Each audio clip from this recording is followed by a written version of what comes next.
the three principles which enable us Israelis to live so easily with this brutal reality. A, most of the Israelis, if not all of them, deeply believe that we are the chosen people. And if we are the chosen people, we have the right to do whatever we want. B, there were more brutal occupations in history. There were even longer occupations in history, even though the Israeli occupation gets to quite a nice record. But there was never in history an occupation in which the occupier presented himself as the victim. Not only the victim, the only victim around. This also enables any Israeli to live in peace because we are the victims. But the third set of values is the most dangerous one, and this is the systematic dehumanization of the Palestinians, which enable us, Israelis, to live in peace with everything. Because if they are not human beings like us, then there is not really a question of human rights. And if you scratch under the skin of almost every Israeli, you will find it there. Almost no one will treat the Palestinians as equal human beings like us.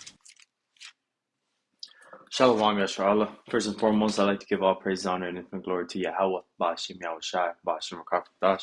Double honors to the elders and to the apostles at Great Millstone. Peace and salutations to Yehovah Lekdakim. They're out there laboring, pushing this word in truth and in sincerity. This is your brother Mar from the GMS Boise Idaho camp, coming at you with a couple points I wanted to make. With just the main point of this lesson is the least of the flock shall draw them out.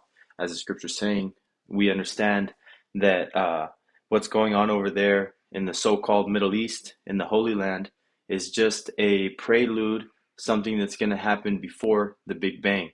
You know, it's going to be the people that cause all the Middle East, the so-called Middle Eastern nations, which would be the Arab nations, to fight against the Western nations because of the dispute of right there over the Holy Land of these we know as the Amalekites over there right now.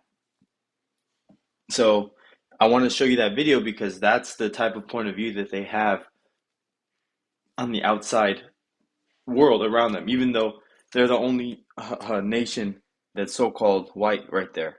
You know, highest levels of skin cancer in the state of Israel right now. But I wanted to get a couple scriptures, and then I also wanted to get a letter that I'll get to after these scriptures. But this is first wanted to get. This is Jeremiah 50:45. Therefore hear ye the counsel of the Lord Yahweh, that he hath taken against Babylon, and his purpose and his purposes, that he hath purposed against the land of the Chaldeans, which is like where the priests were, the top elite. Surely the least of the flock shall draw them out. Surely he shall make their habitation desolate with them, because ultimately that land is completely going to be destroyed, as is Babylon the Great.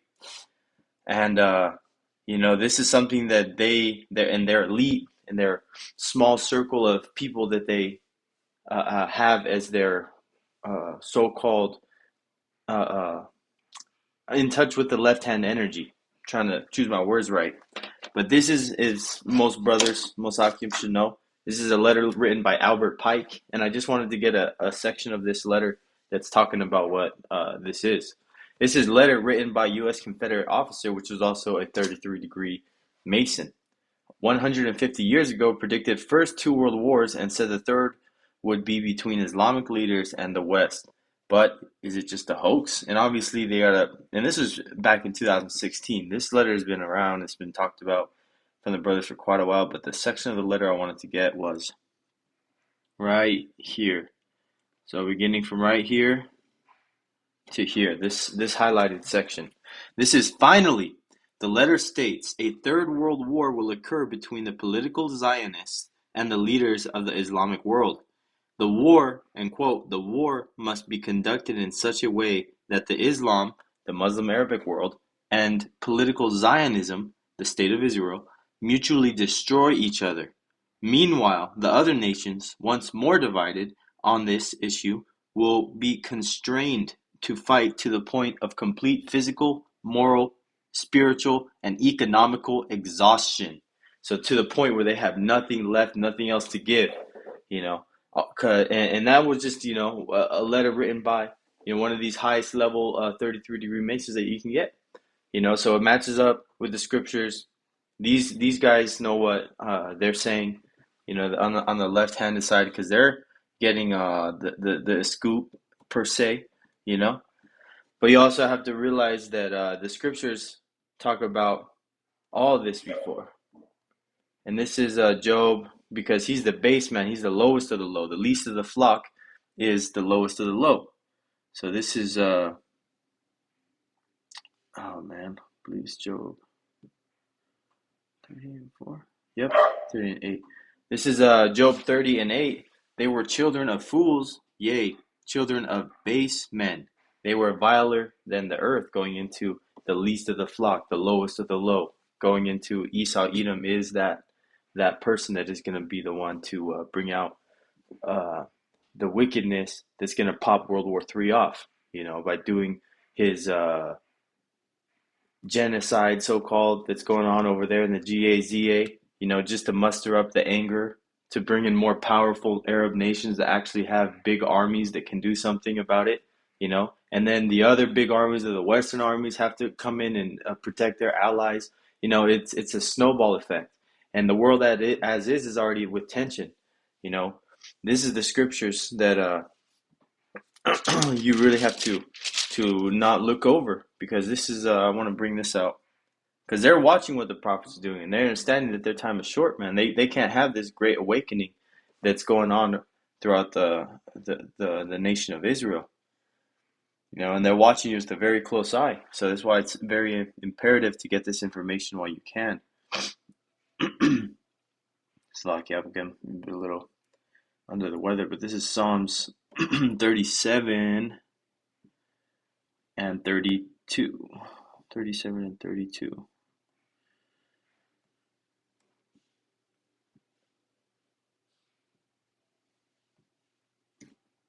Psalms 37 and 32. The wicked watcheth the righteous and seeketh to slay him, because all this grand agenda is taking place to collapse the current world economic crisis, to bring in the charagma, to get everybody under that one world government, one world order, as you can say.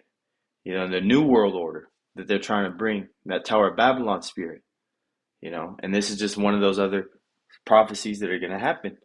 But when you see these things, just rejoice, because this is how you know, and this is your measuring stick, the scriptures, to measure the times diligently in themselves, roughly paraphrasing, that you can see how these things all come together, from the modern newscasts that are coming, from the 150-year-old Confederate letters that they've talked about for a long time ago, to the scriptures that are thousands of years old, man, all coming together into this point of time that we're living in. So, hey, man, Lord willing, this lesson was edifying. To the next time, Shalom.